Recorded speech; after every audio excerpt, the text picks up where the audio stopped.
नमस्कार, बहुत बहुत स्वागत है आपका सभी का सितारों की चाल में। मैं हूं आपके साथ श्वेता शर्मा।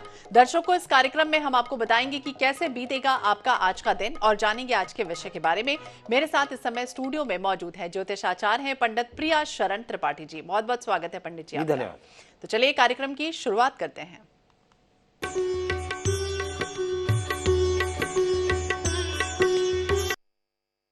और पंडित जी, सबसे पहले हमारे दर्शकों को बता दीजिए पंचांग आज का क्या कुछ कहता है। आज शुभ संवत 2081 शक 1946 सूर्य दक्षिणायन का पौष महीने की कृष्ण पक्ष की नौमी तिथि है और दिन मंगलवार। नौमी शाम को 7:53 तक, हस्त नक्षत्र दिन को 12:17 तक। आज चंद्रमा तुला राशि में होंगे और आज का राहु काल 2:45 से 4:08 तक होगा।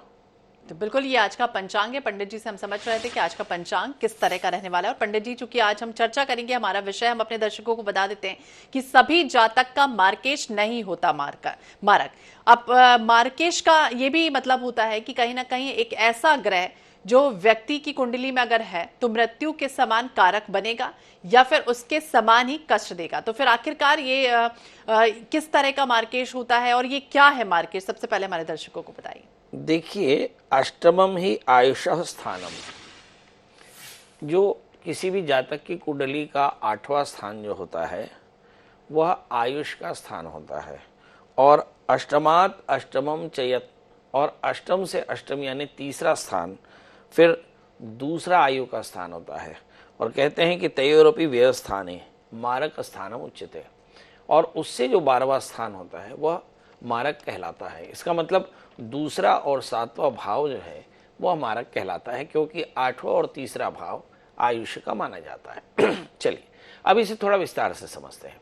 यदि किसी जातक का मेष लग्न का जन्म हो तो वह उसका शुक्र द्वितीयेश और सप्तमेश शुक्र जो है वह मारक होगा। इसी तरह से अगर किसी का वृषभ लग्न का जन्म हो तो ऐसी स्थिति में पहला मारक उसका मार्केश बुध होगा और दूसरा जो मार्केश होगा वो मंगल होगा।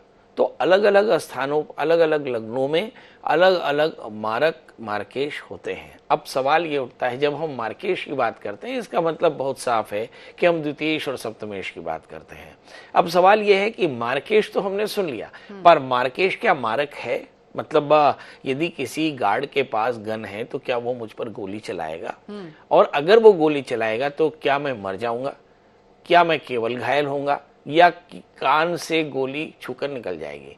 बस यही ज्योतिष में समझ की बात है कि जब मारक जो है वो मार्केश जो है वो मारक स्थिति में हो, जैसे किसी जातक का द्वितीयेश 12वें या 8वें बैठ जाए तो हम कह सकते हैं कि भाई जातक को मृत्युतुल्य कष्ट संभव है। इसी तरह से अगर सप्तमेश अष्टम या 12वें स्थान में बैठ जाए तो हम कह सकते हैं कि इसका मार्केश जो है मारक स्थान में है। मगर अगर कहीं किसी जातक का द्वितीयेश और सप्तमेश शुभ ग्रहों से युक्त होकर के शुभ स्थानों पर बैठे तो उसे सर्दी भी नहीं होती। इसका मतलब मार्केश हर समय मारक हो, ऐसा बिल्कुल नहीं है। मार्केश देखा जाता है इस लिहाज से कि मार्केश से सर्दी हो सकती, बीमारियां हो सकती, गंभीर रोग हो सकते हैं, गंभीर सर्जरी हो सकती है और कई बार फैटल डेथ भी हो जाती है। ऐसी स्थिति में मार्केश पर नज़र जरूर डाली जाती है, पर हर ज्योतिषी ये जानता है कि मार्केश अगर मारक हो तो ही उस पर विचार करना चाहिए, अन्यथा सभी जन्म कुंडलियों में मार्केश तो दूसरे 7वें स्थान में होते ही जी। लेकिन पंडित जी, अब ये बताइए कि कहा जाता है कि कुंडली में अगर 6वां स्थान, 7वां, 8वां और 12वें स्थान पर मार्केश है तो ये कहीं ना कहीं परेशानी देगा, खतरनाक जो है वो कुंडली को बता देगा, यानी कि मानसिक रूप से, शारीरिक रूप से और आर्थिक रूप से क्या व्यक्ति परेशान होने लग जाएगा? देखिए, 6वां स्थान रोग का, 7वां स्थान मृत्यु का, 8वां स्थान हानि का और 12वां स्थान व्यय का माना जाता है। इस लिहाज से अगर मार्केश दूसरे स्थान 6ठे स्थान में बैठे तो रोगों की वृद्धि होगी। अगर मार्केश 7वें स्थान में बैठ जावे तो निश्चित तौर पर दूसरे स्थान से 7वां स्थान जो है खड़ाष्टक बनाता है, तो ये भी गंभीर रोग दे सकता है, गंभीर कष्ट दे सकता है। इसी तरह से अगर हम देखें कि मार्केश 8वें स्थान में बैठ जाए, इसका मतलब है कि इससे भी ज़्यादा गंभीर रोग हो सकते हो, और जब ये 12वें स्थान में बैठ जाए तो गंभीर हानियाँ हो सकती हैं। अब जिस स्थान से हम मार्केश देखते हैं उन्हीं स्थानों से धन को भी देखते हैं, उसी स्थान से हम पार्टनरशिप भी देखते हैं, उसी स्थान से हम लाभ को भी देखते हैं। तो ऐसा हम देखें कि मार्केश में कई बार धन हानि भी हो जाती है, कई बार रिश्तों में भी हानि हो जाती है, कई बार कई बार स्थान का परिवर्तन भी हो जाता है। मतलब देखना होगा कि वो मार्केश जो है, जिसे हम मार्केश मान रहे हैं, वो मार्केश किस जगह को हानि पहुंचाने की स्थिति में है। कई बार मार्केश केवल धन हानि कर देते हैं और मामूली रोगों की वृत्ति देते हैं। ऐसी स्थिति में उन मार्केश से बहुत चिंता करने की आवश्यकता नहीं होती। मगर कई बार मार्केश जो है वो धन और शरीर दोनों की हानि करा सकते हैं। ऐसी स्थिति में आपको चाहिए कि आप उन ग्रहों की शांति के लिए चतुर्गुण, मतलब मसलन अगर हम चंद्रमा की बात करें तो चंद्रमा की अगर मात्रा 10,000 है और चंद्रमा मार्केश है, तो ऐसी स्थिति में 40,000 मंत्रों का जप करके दशांश तर्पण हवन मार्जन आदि कराना चाहिए, महामृत्युंजय का जप कराना चाहिए और उन ग्रहों के दान कराना चाहिए। ऐसा करने से मार्केश के दुख दूर होते हैं। जी, मार्केश के दुख दूर होते हैं। और ये तो आपने बताया कि चंद्रमा का अगर खराब है तो किस तरह से आपको उपाय करना है, लेकिन कोई उपाय ऐसे भी बताइए कि अगर कैसे पता चलेगा कि मार्केश आप इस व्यक्ति का खराब है, और उसको क्या अलग अलग जो भाव हैं या अलग अलग ग्रह में, जैसे कि 12वें का जिक्र किया हमने, 6वें 7वें और 8वें का जिक्र किया, तो क्या अलग अलग जो है वो पूजा पाठ इसमें होती है या फिर अलग अलग ग्रहों की शांति की पूजा होगी? देखिए, बहुत साफ है। अगर आपको कैंसर है तो आप किसी ऑन्कोलॉजिस्ट के पास जरूर जाएंगे और वो ऑन्कोलॉजिस्ट आपको बताएगा कि भाई आपको कैंसर जुबान पर है, तो फिर जुबान का ट्रीटमेंट शुरू होगा। और अगर आपका कैंसर हाथों में है तो हाथों का कैंसर ट्रीट होगा। तो ऐसे ही 12 भावों में अलग अलग स्थानों पर मार्केश बैठे होते हैं और अलग अलग ग्रह हो सकते हैं। ये 9 ग्रह मार्केश हो सकते हैं, 9 के 9 ग्रह अलग अलग मार्केश हो सकते हैं।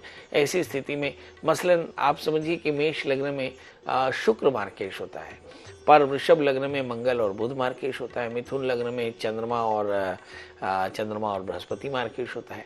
तो यदि हमें चंद्रमा या बृहस्पति की शांति करानी तो उसके मंत्र अलग होंगे, उनके दान की सामग्री अलग होगी, मगर सिद्धांत वही होंगे। चतुर्गुण 4 गुना मंत्रों का जप करके दशांश तर्पण हवन मार्जन आदि कराएं और महामृत्युंजय जप सभी प्रकार के सभी ग्रह जो मार्केश होंगे उनके लिए महामृत्युंजय जप जो है वो अनिवार्य रूप से कराया जाना चाहिए। इसमें भगवान शिव और महामृत्युंजय का जप यह अनिवार्य रूप से होता है। ग्रहों के 4 गुना मंत्रों का जप करके और उन ग्रहों के दान कराए जाते हैं। तो जाहिर है कि अलग अलग भावों में अलग अलग ग्रहों के दान और अलग अलग तरह की पूजा होती है। जी, तो अलग अलग तरह की पूजा भी होती है। और महामृत्युंजय का जो जाप है वो तो कहा भी जाता है कि अगर किसी मृत्यु को टालना है या फिर आपकी दुर्घटना होने वाली है तो उसके लिए सबसे अच्छा जो अचूक उपाय है वो महामृत्युंजय का जाप ही है। पंडित जी, अब ये बताइए कि कौन कौन से ऐसे राशियां होती हैं जिसमें ये कहा जाता है कि कौन कौन से ऐसे ग्रह हैं जो मार्केश का योग बना रहे हो? देखिए, मार्केश का योग तो प्रत्येक ग्रह बना सकते हैं, मगर इसके अलावा भी कुछ ऐसी परिस्थितियां होती जिससे मारक स्थिति उत्पन्न हो सकती है, हालांकि वे मार्केश नहीं होती। जैसे अगर किसी जातक का अष्टम स्थान में राहु हो जाए और राहु अकेले अष्टम स्थान में मृत्यु तुल्य कष्ट दे सकता है। इसी तरह से हम देखें कि जो शनि और राहु अष्टम स्थान में हो जाए तो भी ये मारक मृत्यु तुल्य कष्ट पैदा कर सकते हैं। इसी तरह से अगर मंगल और केतु अष्टम स्थान में बैठ जाएं तो भी ये कई बार मृत्यु तुल्य कष्ट दे सकते हैं। तो शनि राहु मंगल केतु या सूर्य केतु या बुध केतु या शुक्र केतु, ये ऐसे कुछ ग्रहों के कॉम्बिनेशन ही यदि 6ठे 8वें 12वें बैठ जाएं तो मृत्यु तुल्य कष्ट दे सकते हैं। मगर सभी ग्रहों की शांति का विधान महामृत्युंजय बिल्कुल, तो महामृत्युंजय का जो जाप है वो तो फलदायी है। पंडित जी, अब ये जरूर हमारे दर्शकों को और जानना चाहेंगे, लेकिन इसके पहले हमारे साथ एक कॉलर जुड़ गए हैं, छत्तीसगढ़ से हैं सत्येंद्र जी। बहुत बहुत स्वागत है सत्येंद्र जी आपका INS 24/7 पर। और सबसे पहले आप अपना जन्म जो तारीख है वो बताइए, समय बताइए और स्थान बताइए। 29/6/1978। जी, एक बार फिर से दोहराइए। 29/6/78। 29/6/1978। हाँ जी जी, समय बताइए। समय शाम लगभग 6 बजे। 6 बजे लगभग। पता नहीं है बाकी। और स्थान बताइए। हाँ, शाम 6 बजे। जी, स्थान बताइए। जन्म स्थान सत्येंद्र जी। हाँ, जन्म स्थान मतलब झीपन है, पहले रायपुर जिला में आता था। क्या जानना चाहते हैं? मतलब मेरा भविष्य कैसा है आप बताइए, मैं बहुत परेशान हूँ। नानक दुखिया सब संसार। मुझे से लगता है कि आपकी जन्म कुंडली में जो आपका समय आपने बताया है वह ठीक नहीं है। मैं इसे थोड़ा ठीक कर देता हूँ और फिर आपका भविष्य कथन शुरू करते हैं, क्योंकि मुझे से लगता है कि टाइम करेक्शन बड़ा महत्वपूर्ण होता है। यदि आपने जन्म का समय सही नहीं लिया तो निश्चित तौर पर जानिए कि आपको अच्छा लाभ नहीं मिलेगा। चलिए आइए देखते हैं, आपका जन्म लग्न वृश्चिक है और आपकी जो राशि है वो हम देख पा रहे हैं कि मेष है। इस समय जो ग्रहों की स्थितियां राहु और केतु के बीच में ज़्यादातर ग्रह फंसे पड़े हैं। शनि चतुर्थेश होकर के दशम स्थान में है, ये राज्य भाव को बाधित करता है, पेट की तकलीफ बढ़ाता है। इस समय जो दशाएं चल रही हैं, राहु की महादशा में राहु का अंतर है। अभी चर्चा चल रही थी कि कोई भी ग्रह कितना घातक हो सकता है। अभी हमारे सामने दर्शक हैं, राहु दशम या 11वें स्थान में बैठा हुआ है। ऐसी स्थिति में इन्हें बेहद कष्ट है, जबकि सिद्धांत पढ़ा कि दशम या 11वें स्थान का राहु बेहद अनुकूल होता है। मगर जातक की निजी जन्म कुंडली में हम देखें तो ये जातक बहुत परेशान है। तो ऐसी स्थिति में हम देखते हैं कि फिर करना क्या चाहिए। तो राहु के अधिदेवता काल है और प्रतिदेवता सर्प है। तो ऐसी स्थिति में ऐसे जातक को महाकाल यानी रुद्राभिषेक करना चाहिए, अज्ञात पितरों का श्राद्ध कराना चाहिए, सर्प श्राद्ध कराना चाहिए और फिर विधिवत ऐसा 1 साल 2 साल 3 साल कराना चाहिए। क्योंकि राहु की महादशा अभी शुरू हुई अप्रैल 2024 में, तो निश्चित तौर पर जानिए कि आने वाले 3 वर्ष लगभग आपके लिए पैनिक हो सकते हैं। अब राहु की महादशा में कल मैं चर्चा कर रहा था कि राहु एक्चुअली एक बड़ा चालाक ग्रह है और वैसे अगर हम देखें तो ये देवताओं के बीच में एक राक्षस ने अमृत पी लिया और यह अमर हो गया। ऐसी स्थिति में हम देखते हैं कि राहु एक इन्फिनिट प्लैनेट है। इसका मतलब ये हुआ कि राहु अगर दशम स्थान में है, 11वें स्थान में है और अगर आपने विड्रॉल सिंड्रोम देख लिया, यदि आपके मन में विड्रॉल आ गया कि भाई अब तो राहु की दशा तुम्हें कुछ नहीं कर सकता, तो मुझे ऐसा लगता है इससे आपको काफ़ी हानि होगी। पर अगर नरेंद्र मोदी की तरह आपने 1000 बैठकें की और सैकड़ों रैलियां की तो ये आपको प्रधानमंत्री बना सकता है। इसका मतलब है राहु से आप परेशान बिल्कुल ना हो। भगवान शिव का नियमित रूप से अभिषेक करें और खूब स्ट्रगल करें। जितना आप स्ट्रगल करेंगे राहु आपको उतना इन्फिनिट फायदा देगा। जी, तो जितना भी वो है आपको उपाय जो पंडित जी ने बताया वो कर लीजिए, निश्चित रूप से लाभ होगा। और पंडित जी चलिए हम राशियों के बारे में जान लेते हैं, क्या कुछ कहती हैं आज की राशियां। चलिए राशियों का सफर शुरू करते हैं और बात करते हैं मेष यानी की इस राशि वाले जातकों के लिए हम राहु पर ही चर्चा करेंगे, क्योंकि आज का विषय राहु है और राहु के बारे में ही चर्चा करते हैं कि इस समय हम देखते हैं कि मेष राशि वाले जातकों के लिए राहु 12वें स्थान में है। 12वां स्थान व्यय स्थान का होता है और जब राहु 12वें स्थान में बैठ जाए इसका मतलब है कि वह कहता है कि आप खूब खर्च करेंगे। अब सवाल यह है कि खूब खर्च करेंगे तो खूब कमाई होनी चाहिए। यदि कमाई के साथ में खर्चों का तालमेल है तो निश्चित तौर पर आप सर्वाइव करेंगे, अन्यथा आपको परेशानी होगी। मतलब मेष राशि वाले जातकों के लिए आज का दिन काफ़ी स्ट्रगल भरा होगा। हालांकि शनि 11वें स्थान में है, आपकी आय की स्थिति बेहतर होगी, मगर राहु कहता है कि थोड़ी ज़्यादा मेहनत करनी होगी। क्या करें जिससे आज का दिन बेहतर हो? राहु की शांति के लिए भगवान शिव का पूजन करें, शिव मन स्तोत्र का पाठ करें, साथ में एक धतूरे का फूल भगवान शिव में चढ़ाए तो आज का दिन बेहतर होगा। बात कर लेते हैं दोस्तों वृषभ यानी टॉरस की। इस राशि में हम देखें कि राहु एग्जैक्टली 11वें स्थान में है। राहु अगर 11वें स्थान में हो और उसकी राशि मीन हो तो इसका मतलब ये होता है कि ये जातक, इस जातक को काफ़ी ज़्यादा अच्छी इनकम हो सकती है, बशर्ते उसे कुछ इनोवेटिव करना होगा। अगर हम राहु को कहें तो राहु इस समय कालाधिपति है। इसका मतलब ये समय जो है वो राहु का है। इसका मतलब ये हुआ कि आप इलेक्ट्रॉनिक्स का इस्तेमाल करके बहुत सारे पैसे कमा सकते हैं। ये इलेक्ट्रॉनिक्स का, इंटरनेट का इस्तेमाल करके आप पैसे कमा सकते हैं। मतलब आपको बहुत ज़्यादा इनोवेटिव होना होगा और आपको काफ़ी मेहनत करनी होगी, काफ़ी ज़्यादा टेक्निकल होना होगा। क्या करें जिससे आज का दिन और बेहतर हो जाए? देखिए इस समय हम वृषभ राशि वाले जातकों के लिए कहते हैं कि इस समय आपके लिए बहुत अच्छा है। लग्न में बृहस्पति, दशम स्थान में शनि, 11वें स्थान में राहु, ये सब बताते हैं कि आपके पास ढेर सारी अपॉर्चुनिटीज़ हैं। इन अपॉर्चुनिटीज़ को कैश करना है। इसके अलावा भगवान शिव की शरणागति, शिव मन स्तोत्र का पाठ करना आपके लिए काफ़ी फायदेमंद होगा। अब बात कर लेते हैं दोस्तों मिथुन यानी जेमिनी की, जिसके दशम स्थान में राहु है। राहु अगर दशम स्थान में हो तो इसका मतलब क्या होता है? दशम स्थान होता है सत्ता का, और जब राहु सत्ता में बैठ जाए इसका मतलब कि आप अपनी टेक्निक से सत्ता यानी गवर्नमेंट का इस्तेमाल करके, गवर्नमेंट के सहयोग से आप अपने बड़े लक्ष्यों को प्राप्त कर सकते हैं। मतलब आज अपने गवर्नमेंट ऑफिशियल्स के जो दोस्त हैं उनसे आपको अपने अच्छे ताल्लुकात लेकर के और कुछ बड़े काम करा लेने चाहिए, यदि आपका कोई गवर्नमेंट ऑफिस में काम फंसा पड़ा है तो। इस समय अगर हम देखें कि बृहस्पति 12वें स्थान में, आपको अपने दोस्तों की थोड़ी सहायता करनी चाहिए। जहां तक सवाल शनि का है, शनि भाग्य स्थान में बैठे हैं तो निश्चित तौर पर आपके पास में ढेर सारी अपॉर्चुनिटीज है। सलाह क्या है कि क्या करना चाहिए इस समय? इस राशि वाले जातकों के लिए सिर्फ एक सलाह कि इस समय अपने दोस्तों की हेल्प करनी चाहिए और साथ में बृहस्पति के मंत्र का जब गुड़ चने का दान करना आपके लिए फायदेमंद होगा। अब बात कर लेते हैं दोस्तों कर्क यानी कैंसर की। इस राशि में अगर हम देखें तो राहु बैठे भाग्य स्थान में, मतलब उलझने लेकर बैठे हैं। भाग्य स्थान यानी हाउस ऑफ डेस्टिनी है, और इस स्थान पर राहु का बैठना मतलब अभी आपको लाभ तभी होगा जब बहुत इनोवेटिव होकर के आप अपनी डेस्टिनी को इनकैश कराना चाहेंगे। इसका मतलब है कि आज के दिन आपको बहुत टेक्निकल होना पड़ेगा। एक बात और भी है, सप्तम सष्टम स्थान में किसी प्रकार की विवादों से बचे, और उलझनों से तो कतई बिल्कुल हारने की आवश्यकता नहीं। तीसरे स्थान में केतु है, आपकी टेक्निक या आपकी जो ईश्वरीय शक्तियां हैं वो आपको बचाएंगी। क्या करें जिससे आज का दिन बेहतर हो? शनिश्चर मंत्र का जप करें, काले तिल का दान करें, भगवान शिव का पूजन करके दिन की शुरुआत करें तो दिन बेहतर होगा। बारी है अब सिंह यानी लियो की। इस राशि की बात करें तो ऐसा लगता है कि 7वें स्थान में शनि और राहु 8वें स्थान में है। हम चर्चा कर रहे हैं 8वें स्थान में राहु क्या दे सकते हैं। अभी मैंने थोड़ी देर पहले कहा कि राहु अष्टम स्थान में मृत्यु तुल्य कष्ट दे सकते हैं। मतलब बहुत साफ है कि इस समय आपको किसी भी प्रकार की सेहत से कोई समझौता करने की आवश्यकता नहीं। छोटी या बड़ी कोई बीमारी हो तो फौरन डॉक्टर की सलाह लें। दूसरा, 7वें स्थान में शनि है, अपने दोस्तों की सलाह आप जरूर ले सकते हैं। इस समय हम देखें कि बृहस्पति आपके 10वें स्थान में है, वर्क प्लेस में आपका होल्ड काफी शानदार रहेगा। दूसरे स्थान में चंद्रमा केतु है, 8वें स्थान में राहु। किसी प्रकार का शॉर्ट टर्म इन्वेस्टमेंट करने के समय 100 बार सोचें, क्योंकि राहु अष्टम स्थान में है, ये आपके लिए बिल्कुल भी फायदेमंद नहीं। क्या करना चाहिए जिससे आज का दिन बेहतर हो जाए? करें एक छोटा सा उपाय।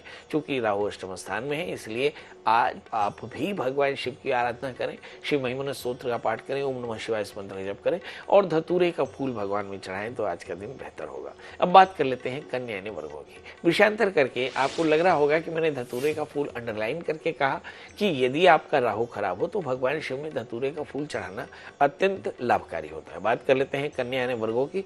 इस राशि में हम देखें कि लग्न में केतु और 7वें स्थान में राहु है। राहु जब 7वें स्थान में हो तो क्या हो सकता है?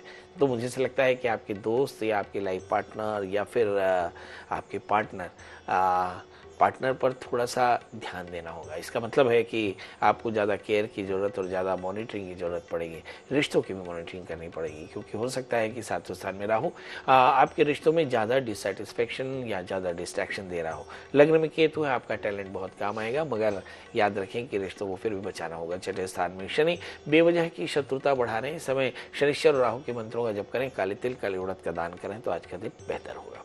बात कर लेते हैं दोस्तों तुला यानी लिब्रा की, जिसकी आदत होती है कि वो आमतौर पे काफी बार्गेन करते हैं, इसीलिए इसका नाम रखा तुला। ये काफी तोल मोल कर बात करते हैं। हम देखते हैं कि इस राशि में अभी राहु 6ठे स्थान में है और केतु 12वें स्थान में। 6ठे स्थान का राहु ऋण रोग व्याधि शत्रुता बढ़ा सकता है, और 12वें स्थान का केतु आपके स्थान परिवर्तन या जीवन में बड़े परिवर्तन के लिए आपको प्रेरित करता है। अब सवाल ये है कि यदि आपके राहु 6ठे स्थान में हो तो ऋण रोग व्याधि शत्रुता अगर बढ़ रही हो तो इस पर कंट्रोल करने की आवश्यकता है। हार्डवर्क करें, एकदम जल्दी लोन लेने की आवश्यकता नहीं। बड़ी यात्राओं को अगर टाल सके तो काफी अच्छा। इस समय अगर हम बृहस्पति को देखें तो बृहस्पति तुला राशि वाले जातकों के लिए अष्टम स्थान में है। इसका मतलब ये हुआ कि आप कहीं आपका आलस्य या कहीं पेट की तकलीफ या कहीं आपका तनाव आपको बड़ी बीमारी की ओर ले जा सकता है। इस समय बृहस्पति के मंत्रों का जप करें, गुड़ चने का दान करें तो आज का दिन बेहतर। अब बात कर लेते हैं दोस्तों वृश्चिक यानी स्कॉर्पियो की। जब भी मैं वृश्चिक राशि की बात करता हूं, चाहे वो जातक हो या कोई और, मुझे ऐसा लगता है कि मुझे हिंदुस्तान के मुस्तकबिल की याद आती है।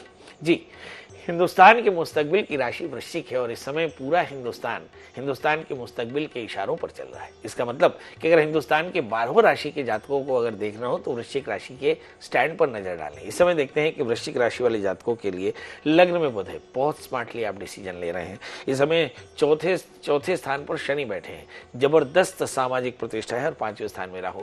मगर फिर भी क्या करें इस मामले में कई बार कंफ्यूज है। 7वें स्थान में बृहस्पति, आपके पास में परमात्मा ने असेट दिए हैं कि आपके बहुत अच्छे दोस्त हैं, उनकी आप सलाह ले सकते हैं। क्या करें जिससे आज का दिन बेहतर हो? यहाँ पर राहु की स्थिति देखना बिल्कुल न भूलें। राहु 5वें स्थान में है, जो आपको बहुत ज्यादा कंफ्यूज कर सकते हैं। याद रखें, जब आप बहुत कंफ्यूज हो तो आप अपने गॉड मेंटर्स की सलाह ले सकते हैं, यानी दोस्तों की सलाह जरूर लेनी चाहिए। इसके अलावा भगवान शिव का पूजन, ओम नमः शिवाय इस मंत्र का जप करना और साथ में गुड़ का दान करना आपके लिए काफी फायदेमंद होगा। बात कर लेते हैं दोस्तों धनु यानी सेजिटेरियंस की। इस राशि में अगर हम देखें तो लग्न में सूर्य बैठे हैं। जब कभी भी भाग्याधिपति लग्न में बैठ जाए तो क्या कहना, फिर तो बल्ले बल्ले। मतलब धनु राशि वाले जातकों के लिए समय बहुत अनुकूल है। अब बात कर रहे हैं हम राहु की, तो राहु 4थे स्थान में बैठे। 4था स्थान आपका घर का होता है। इसका मतलब घर घर या फिर आपकी माता या वाहन, इनका स्वास्थ्य थोड़ा देखते रहें। इनमें किसी प्रकार की कमी हो तो आप इसे तत्काल दूर करने की कोशिश करें। यहाँ पर हम देखते हैं कि जो धनु राशि, इसमें तीसरे स्थान में शनि, किसी भी प्रकार का एरोगेंस आपके लिए फायदेमंद नहीं होगा। यहाँ धनु राशि वाले जातकों के लिए एक और बात है कि लग्नेश और चतुर्थ छठे स्थान में है, मतलब सेहत का बहुत अधिक ध्यान रखना होगा। सवाल यह है कि ऐसी स्थिति में करना क्या चाहिए। तो बृहस्पति के मंत्र का जप करें, गुड़ चने का दान करें, तो आज का दिन आपके लिए बेहतर होगा। अब बात कर लेते हैं दोस्तों मकर यानी कैप्रिकॉर्न्स की। जब कभी भी मकर और कुंभ की बात करें तो ऐसा लगता है कि दोनों ही राशियों के स्वामी शनि हैं, फिर मकर और कुंभ राशि में फर्क क्या। चलिए आइए मैं बताता हूँ कि जब कभी मकर राशि की बात करें तो तृतीयेश बृहस्पति होता है, और जब कुंभ राशि की बात करें तो तृतीयेश मंगल होता है। इसका मतलब ये हुआ कि मकर राशि वाले जातकों के लिए जो शनि है वो एक तरह का सेनापति होता है, और कुंभ राशि वाले जातकों के लिए शनि जो है वो एक तरह का रॉयल किंग होता है। तो मकर राशि वाले जातक अक्सर वॉरियर होते हैं। आज हम देखते हैं कि जो वॉरियर है इसके लग्न में शुक्र है, मतलब इस जातक के मन में काफ़ी ज़्यादा सवाल है। तीसरे स्थान में राहु ब्रह्म की स्थिति है, और मुझे ऐसा लगता है हेल्थ को लेकर के भी थोड़ी चिंतित हो सकते हैं। चूँकि मैंने कहा कि राहु एक इंटेलिजेंट प्लैनेट है, बहुत मकार प्लैनेट है, और ये आपको कई तरह की अच्छाई और बुराइयों में इन्वॉल्व कर सकता है। कोशिश करें किसी भी प्रकार के व्यसन से अपने आप को बचा कर चलें। जहाँ तक सवाल भाग्य स्थान में केतु का है, यात्राएं आपके लिए काफ़ी फायदेमंद रहने वाली हैं। संपत्ति के विवाद दूर होंगे। सवाल यह है कि आपको तनाव से बचने के लिए क्या करना चाहिए। तो आज आप भगवती महामाया के दर्शन करें, घी और चीनी का दान करें, तो आज का दिन आपके लिए बेहतर होगा। बात कर लेते हैं दोस्तों कुंभ या एक्वेरियंस की, जिसके लिए मैं अभी कह चुका कि ये राशि इस वक्त रॉयल की तरह है, मतलब एक राजाओं की तरह इनका बिहेवियर है। मतलब थोड़ा सा एरोगेंस है, थोड़ा सा सामर्थ्य है, और थोड़ा अहंकार भी है। तो इस राशि वाली जातकों के लिए दूसरे स्थान में राहु, आठवें स्थान में केतु। आप किंग की तरह किसी तरह बड़ा इन्वेस्टमेंट कर दें और उससे आप परेशान हो जाएं, इसमें बड़ी परेशानी में आप फंस सकते हैं, क्योंकि राहु दूसरे स्थान में है। मैं फिर से कहा कि राहु एक मकार प्लैनेट है, वो आपको कई बार बुरी चीज़ों में भी इन्वॉल्व कर सकता है। मतलब अगर आप शॉर्ट टर्म ट्रेड करते हो शेयर स्टॉक से MCX में, तो बहुत सावधान हो जाए। आठवें स्थान में केतु, यात्राओं के बीच में बहुत सावधान रहने की जरूरत है, क्योंकि केतु आठवें स्थान में बहुत अच्छा नहीं होता है। ये कई बार आपको चोटें दे सकता है, खासकर वो जो बच्चे जो बहुत छोटे हों या बहुत तेज गाड़ी चलाते हैं, जिनके पेरेंट्स अपने बच्चों को 300 सीसी गाड़ी 300 सीसी की गाड़ी दे के रखें, उन्हें उन पेरेंट्स को थोड़ा सावधान रहना चाहिए। क्या करें जिससे आज का दिन बेहतर हो। केतु अष्टम स्थान में हो तो गाय को गुड़ के साथ में रोटी खिलाना चाहिए, और राहु की प्रियता के लिए भगवान शिव का पूजन करना चाहिए। तो आज का दिन आपके लिए बेहतर होगा। बात कर लेते हैं दोस्तों मीन यानी पाइशंस की। इस राशि की अगर हम बात करें तो 12 राशियों में यही एक राशि है जिसमें ढेर सारी उलझनें हैं। हम आज राहु की चर्चा कर रहे थे। राहु अगर लगन में हो तो क्या, लग्न माने आपका सेंट्रल प्रोसेसिंग यूनिट, यानी पूरा देह, यानी आपका पूरा भाग, पूरा जीवन जो है राहु से गवर्न हो रहा है। ऐसी स्थिति में आप अगर इरेगुलर है, अगर आप नॉन टेक्निकल हैं, यदि आप स्पेकुलेट करते हैं और मॉनिटर नहीं करते, या फिर आप डिसीजन नहीं ले पाते, या बहुत ज़्यादा एरोगेंट है, या बहुत गुस्सैल हैं, या बहुत इनडिसिप्लिन है, तो आप बड़ी परेशानी में फंस सकते हैं। मतलब इन चीज़ों के इतर जा करके आपको अपने जीवन में अनुशासन रखना होगा। जल्दी उठें, जल्दी सोएं, और भगवान शिव का पूजन करें, ओम नमः शिवाय मंत्र जप करें, और अपनी रूटीन को कस कर रखें, ताकि आपके जीवन में किसी प्रकार का कोई चूक न हो जाए। इसके अलावा आपको चाहिए कि दत्तात्रेय कवच का पाठ करें, भगवान दत्त की पूजा करके दिन की शुरुआत करें, तो दिन बेहतर होगा। बिल्कुल, तो ये 12 राशियों का हाल था कि किस तरह से आपका दिन बीतने वाला है। पंडित जी से हम समझ रहे थे, और हमने आज के विषय के बारे में जाना कि मार्केश क्या वाकई में मारक होता है, और अगर मारक हो रहा हो तो आपको क्या कुछ करना है। महामृत्युंजय का जाप करना है, शिव जी की पूजा आराधना करना है। बहुत बहुत शुक्रिया पंडित जी बातचीत करने के लिए, जानकारी देने के लिए। तो हम इसी के साथ इस बुलेटिन में फिलहाल इतना ही। बाकी अपडेट्स के लिए आप देखते रहिए INH 24/7। नमस्कार।